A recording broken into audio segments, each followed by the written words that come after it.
Айгам халуун цөлд хөгшин Логан өөрийн хуучны бодлуудаа автна. Чухам мэддэг удаага уг бодлууд түүний толгойд эргэлдэж байгааг зөвхөн бурхан л мэдэх баг.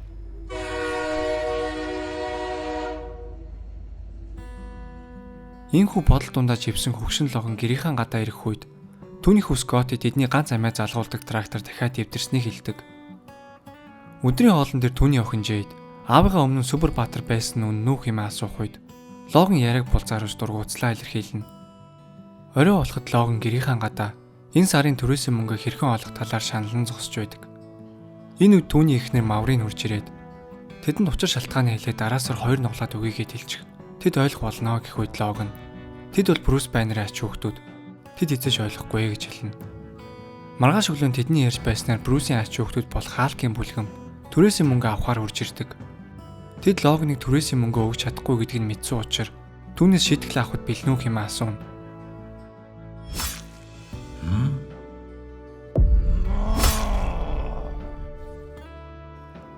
Гэвч энэ бүхэн зөвхөн Логаны толгойн доторх төсөөл байв. Учир нь Логан дахин хизээж сарвуугаа гарахгүй хэмээн өөртөө амлалт өгсөн юм. Халк түүнээс дахин нэг удаа шийтгэл хүлээгт бэлнүүх юм асуухад Логан "Тэмээ эрхмээ. Би шийтгэл хүлээгт билээ" гэж хариулна.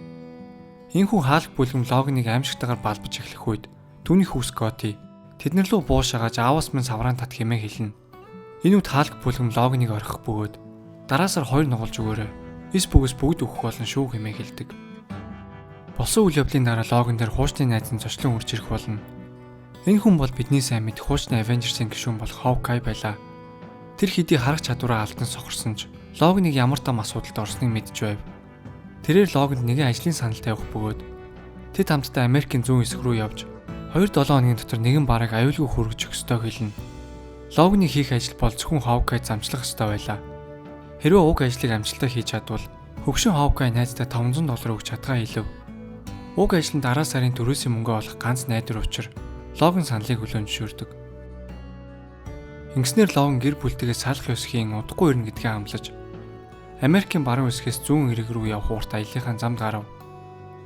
Тэд хамтдаа хойд Калифорниг дайрч өндөр хавцлаар дайран гарч орой болоход Сан Франциско түр саатан зогсдог.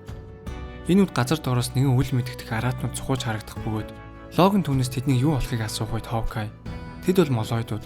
Энэ амьтад гэрэл үздэггүй бөгөөд газар дор хэдэн сая жил нуугдж байсан ч дэлхийн хүн ам 8 тэрбум төрөх үед тэд газар дороос гарч ирж хүмүүсээр хооллож эхэлсэн гэж хэлдэг. Ийхүү тэднийг ярилцаж байх үед хаанаас ч юмгний Ghost Rider-ийн бүлгэм гарч ирдэг. Ghost Rider-ийн нэг нь Логаныг уурлаа авч зодож эхэлсэн ч хөгшин Логан өөдөөс нь ямар ч хариу үйлдэл үзүүлдэггүй. Ghost Rider түүнээс босож ирээд надтай туулд гэх үед Логан "Би тэгэж хизээж хин нэгнийг гэмтээхгүй. Чи намайг яасан ч болно. Гэхдээ би хизээж эргүүлж тулдахгүй" гэж хэлдэг. Энэ үед Hawkeye тэднийг бүгдийг нь ном сумаараа толгой дундуур нь харуулж орхино.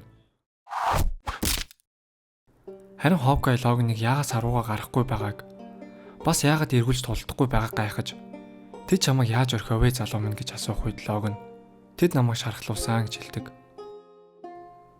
Маргааш өглөөнтэй Hammer Falls гэх газар ирэх бөгөөд энэ газар нь шинэ Kingpin-ийн эзэмшилд байдаг ба Америкийн хамгийн ихээр жуулчдыг татдаг газар болсон байв. Тэдний замд гинэт Ultron 8 гарч ирэх бөгөөд тэрээр Hawkeye-с хуучин эхнэртэйгээ уулзаад яваач хэмээн гуйна. Ингэснээр Hawkeye хуучин эхнэр болох Tony-тай уулзах бөгөөд тэд дундаасаа Ashley гэх охинтой гэдгийг бид олж мэднэ. Тэдний охин шинэ Kingpin-ийн дарлалд орсон хүмүүсийг аврахын тулд найзуудтайгаа нийлж супер баг бүрдүүлсэн боловч Kingpin тэднийг олдож өөрийнхөө газарт хорьсон байдаг. Ингэснээр Hawkeye охиноо аврах шинэ даалгаварт гарахаар шийдсэн ч хөгшин Логанд энэ бүхэн таалагдахгүй байх бөгөөд "Би наад зүйлд ч оролцохгүй" гэж хэлнэ. Гэвч Hawkeye түнд өгөх ёстой мөнгө 2 нугалж өгье гэх үед Логан саналыг хүлээн зөвшөөрсөн ч ямар ч тулаанд оролцохгүй, мөн савраа хязгаарч гарахгүй гэдгийг хэлдэг. Ингэснээр хөгшин найзууд Ashley-г аврахаар замдаа гарна.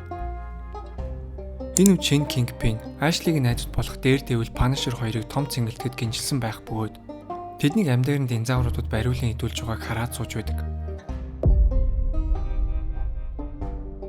Энэ үед Hawkeye Logan хоёр байшингийн дээврээс Kingpin-ийн барилгыг дурандаж дотор маш их хамгаалагчд байгааг олж мэдснээр нэгэн галзуу санаа гаргана. Тэд өөрсдийн Spider машиныг ашиглан хажуу барилга дээгүүр явж Ashley-гийн хоригдож байгаа давхар руу цөмлөө ордог.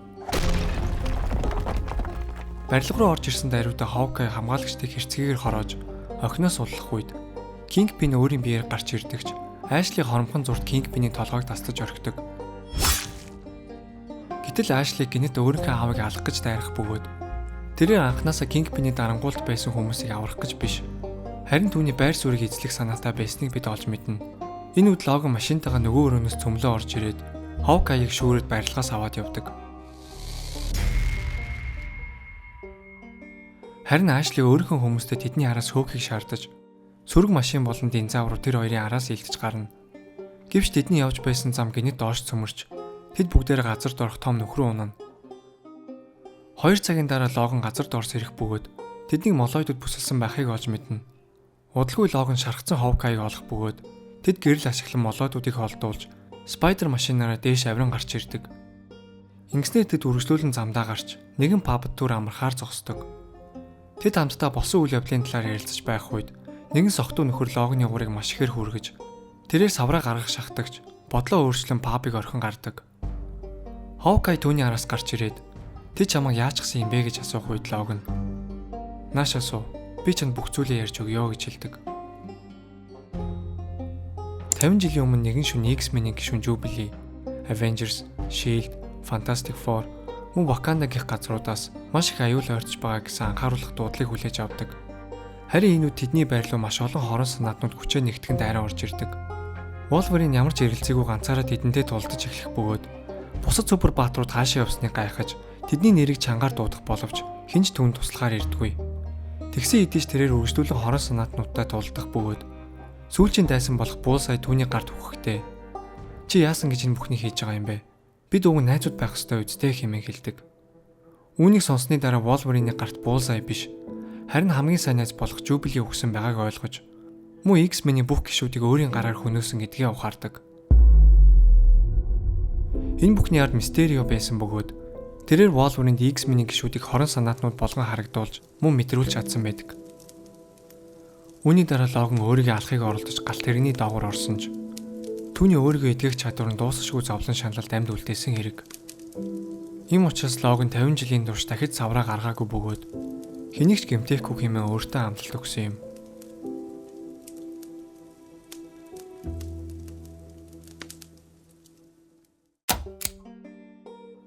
Маргааш өглөө тэд үргэлжлүүлэн замдаа гарч нэгэн гүүрэн дээр тулж ирэв. Гүүрэн дээр Ant-Man-ийн дуулахтай Dwight гэх нэртэй хүү тэднээс 80 центийн хураамж өгөхийг шаардах бөгөөд өгөхгүй бол түүний хэдэн сая шоргоол найзууд нь бэлэн байгаа гэдгийг хэлв. Hawkeye дуулахтай гэх чинь 80 центийг хураалах үед Dwight хүү аян замдаа сайн урай ноён Бартон хэмээн илтгэр өрөөж тэд гүүрийг давна. Харин Logan хүүгийн чадварт эргэлзэж байх үед Hawkeye хүүг худлаа хэлээгүй гэдгийг сануулдаг. Ингэснээр тэд цааш явж дүүмийн газар нутагт орж ирэх үед тэдний араас гинэт Venom симбиотод хувирсан динозавр хөөж эхлэв. Харин энэ үед тэдний хаа нэгтээс нэгэн эмэгтэй том дэлгэцээр ажиглаа зогсож байх бөгөөд тэдэнд туслуулахаар Black Bolt-ыг явуулахаар болдог. Хөгшин найзууд динозаврыг идэж болоход тун ойртож байсан ч тэдний урд хаанаас ч юм гинэт Black Bolt гарч ирнэ. Black Bolt динозаврын өдөөс асар хүчтэй чимээ гаргах үед симбиотууд динозаврын биенээс салхан тэр. Hawkeye Logan хоёр яг юу болоод өнгөрснийг ойлгож чадахгүй зогсож байх үед тэд нар бүгдээрээ портлоор дамжин нэгэн газарт ирдэг. Тэднийг нэгэн эмэгтэй угтаа авах бөгөөд энэ бидний сайн мэдх Emma Frost байсныг бид олж мэднэ. Hawkeye түүнд хандаж "Бид нар чамайг мэднэ. Гэхдээ яагаад биднийг энд хүчээр барьцаалаад аваад ирвэ" гэхүүд Emma Frost "Би та нарыг барьцаалаагүй харин аварлаа шүү дээ" гэж хэлнэ. Харин Logan түүнээс "Бид нар хаана байгаа юм бэ" гэж асуух үед Emma Frost "Энэ бол мутантуудын аюулгүй амьдарч чадах дэлхийн хамгийн сүүлчийн газар гэх ба. Одоо тэд нартай нийлээд зөвхөн 20 мутантууд л үлдсэн бөгөөд сүүлийн 40 жил ганц ч мутант дахиж төрөөгүй" гэж хэлдэг. Мөн Hawkeye тандаж "Чамайг юу тэрвэрлж байгааг би мэдэж байна" гэх үед "Тэгвэл нууц хэвээр нь үлдээ" гэж хэлнэ. Энэхүү ярилцсны дараа Emma тэдний Spider машиныг засаж өгсөн учраас хөгшин найзууд замдаа гарна. Тэд Pinfos гэх газрыг дайран гарч баггүй замыг туулсаар эцэст нь очих ёстой газартаа ирнэ. Энэ газрыг шинэ Babylon гэх бөгөөд бидний сайн мэдэх Red Skull эзэмшилд байдаг газар юм. Тэд бараагаа хүлээлгэж өгөхөр хотын дундуур явж байх үед Logan энэ бүх хугацаанд өөрсдөө хар тамхи зөөрөлж байгаа хэмээн бодож байсан ч төсөөснөөс өөр зүйл байсныг удахгүй олж мэднэ. Тэр хоёр нэгэн өрөөнд орж ирэхэд хөгшин Hawkeye Tobias гэх нэртэй залууд эцэст нь бараагаа өгдөг. Хайрцаг дотор 99 ширхэг хуруу шилтэй шингэн байх бөгөөд энэ нь супер зэрэг бүтээх бодис байсныг бид олж мэднэ. Яг л 99 ширхэг Captain America-ийг дахин бүтээж болно гэсэн үг юм. Уг Tobias гэх залуу Red Skull-ыг устгахын тулд дараачийн Avengers-ыг бэлдэж байгаа гэдгээ хэлдэг. Тооцоогоо хийх болгод Hawkeye түүнээс мөнгө авахгүй харин супер багт нэгдэж бодисноос өөртөө амаар байгаа гэдгийг хэлнэ. Tobias саналыг хүлээн зөвшөөрөх үед Hawkeye маш их баярлаж анх Avengers-д орж байсан үе шиг минь санагдаж байна хэмээн хэлэх үед Logan-ыг хинэгэн галт сумаар шүршиж орхино.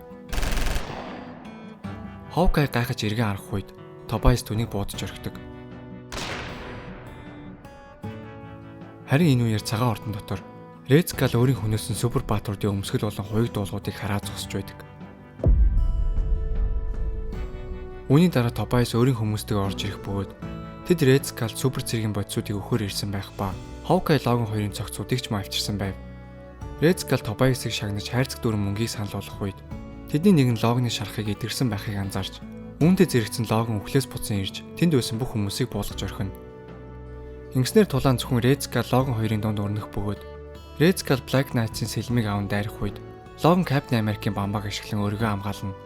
Тэрээр бамбааг ашиглан түүндээ өргөжлүүлэн тулцаар Red Skull-ыг газарт унгааж чадна. Дараа нь Logan түүний толгойг тастаж 50 жилийн дараа анх удаа амлалтаасаа буцав. Энэ үед гаднаас олон цэргүүд орж ирдэгч Logan Iron Man-ийн өмсгөлийг ашиглан цэргүүд рүү галлаж цүнхтэй мөнгийг авч цагаан ордноос зугтдаг. Logan Iron Man-ийн өмсгөлтэй хамгийн урднаараа гэрлүүгээ буцаад нисэх боловч Sacramento-д ирэх үед өмслийн цэнэгэн дуусаж 9 цүлд ундаг. Logan зам таарлцсан хоёр тэнүүлчдийг зөхиж унгаан цааш гэрлүүгээ алхасаар явдаг.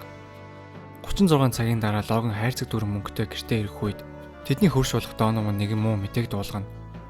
Хаалт бүлгэн Logan-ы эзгүй түүний эхнэр хүүхдүүдийг аль хэдийн хөнөөсөн гэдгийг олж мэднэ. Хэдий төрөөс төлөх хугацаа 2-7 хоногийн дараа байсан боловч хаалт бүлгэн зүгээр л уйдсан учраас зугаа гаргахын тулд түүний гэр бүлийг алсан байдаг. Хөрш найз нь түүнийг тайвшруулахыг оролдож "Тэнэг зүйл битгий хийгээрэй. Эс бүгс бидний бүгдийг нь алгуулна. Мөн чи хуучны Logan байха болсон шүү дээ" гэж хэлдэг. Энэ үед Logan-ы дотор 50 жил нуугдж байсан Wolverine сэрж тэрээр анх удаа дахин сарваа ил гаргадаг. Орой болоход Logan-ы гэр бүлийг хөнөөсөн Hulk-ийн гишүүд цусаар будагдсан увцнуудаа муу усны холоод угааж байх бөгөөд түүний хүүхдүүдийг идэж чадаагүй дэ харамсаж Bruce Banner гэр бүлийнхэн цогцыг албаар Logan-д харуулахыг хүссэн хэмээн ярилцж байдаг. Энэ үед Logan уснаас гарч иж тэдний хэрцгийгээр устгаж хэдийн хэсэг болгон хуваана. Ингэснээр Logan пабд хүний мах идээд сууж байсан гишүүдийг мөн тэнд байсан бүх Hulk-ийн үр садыг үндсээр нь устгаж орхино. Эцэст нь Bruce Banner-ийн агууд ирэх үед ханхуугаас Hulk болж хувраагүй хүн төрхтэй хөгшин Bruce Banner гарч ирдэг. Тэрээр Logan-той шууд тулдаж эхлэх бөгөөд Bruce Banner түүнд хандаж хуучин цагшаа чанартай тулаан хийгээгүй удсан гих ба гамма цэцэргээ өвчлөөс болж ийм хэрцгий нэгэн болсон гэдгээ хэлдэг. Дээрээс нь зүгээр нэг газар хийсэн байхаас залхаж өөртөө нэнд үүсгэж өрсөлдөгчтэй тулдаж дахин өөрийгөө амьд гэдгээ мэдрэхийн тулд Logan-ы гэр бүлийг хөнөөж хуучин Wolverine-ыг сэрэхийг хүссэн гэдгээ хэлнэ. Үүнийг сонсон Logan-ы уур хилэн улам ихээр ихсэж энэ бол жирийн нэг тэнэг тулаануудын нэг биш харин төгсгөл байх болно хэмээн хэлж түүнийг сарвуугаараа нэвч сүлбэж орхино. Энэ үед Bruce аимшигт Hulk болон өрөх бөгөөд Logan-ыг барьж аван амьдаар нь идэж эхэлдэг. 12 цагийн дараа Bruce-ийн өөр нэгэн ач хүүхэд болох Billy Bob хурж ирэх ба түүнийг өөр тийш явсан хаагар юу болсныг асуух үед Bruce Logan бүхнийг хийсэн. Гэхдээ би түүнтэй тулдаж орой хоолндоо түүнийг зоглосон гэж хэлдэг. Одоо Hulk бүлмээс бяцхан Bruce болон тэр хоёроос өөр хинч үлдээгүй гэдгийг Bruce Banner сануулах бөгөөд үүнтэй зэрэгцэн түүний гиз маш ихээр өвдөж эхлэх үед Billy Bob Wolverine-ыг өөрийгөө идэвхэх чадвартай шүү дээ гэдгийг сануулдаг. Энэ үед Logan Bruce-ийн гизийг задлан дотроос нь гарч ирдэг. Айд сандарсан Billy Bob бяцхан Bruce-ыг битгий гэмтээгрээ хэмээн гуйсан ч Hulk миний гэр бүлийг надаас хулгайлсан. Тийм учраас би түүний хийх ус булаах болно хэмээн хэлнэ. Нэг сарын дараа Logan өөрийн гэр бүлийнхээ оршуулган дээр гашуудлаа илэрхийлэхээр ирсэн байв. Мөн түүнтэй хамт өршүүдэн болон найзууд нь ирсэн байх бөгөөд чи одоо энэ бүхнийг орхиод явна гэдэгтээ итгэлтэй байна уу хэмээн асуух үед Logan миний гэр бүл өгсөн учир одоо надад зөвхөн дурсамж л үлдсэн. Тийм учраас би цааш явж энэ усад дахин дүрм тогтоож шудраг эсийг авчрах ёстой гэдгийг хэлдэг. Мөн тэрээр бяцхан Bruce-ыг хамт авч явахаар шийдсэн байх бөгөөд түүний хөршүүд нь энэ бүхэн боломжгүй зүйл чи өөхөх болно шүү дээ хэмээн сануулах үед Logan тэд намайг 50 жилийн өмнө алсан найз минь харин одоо би илүү дээр нэгэн болсон хэмээн хэлж бяцхан Bruce-тэй хамт дараачийн шинэ аян замдаа гардаг. Хэрвээ бичлэг таалагдсан бол лайк болон subscribe дарахаа бити мартаарай. Дараагийн бичлэгээр уулзцгаая.